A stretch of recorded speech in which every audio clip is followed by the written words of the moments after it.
Ready. Ready, go. Okay. Get yourself a squirt bottle and you get a toothbrush.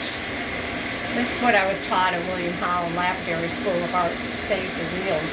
And basically what I do is after I cut and polish my stones, every wheel I go through and I use a toothbrush on it with the squirt bottle and make sure I get all the stuff off the wheel so that it prolongs the life of the wheels.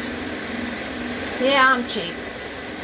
Or thrifty, whatever you like to call it, but it makes sense to me, and it really does make a big difference in what you're cutting and polishing too.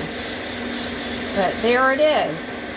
And the other thing I do is I have arthritis in my hands, and so instead of cold water, warm water works for me. Thanks a lot. Thanks for watching. And it's a wrap.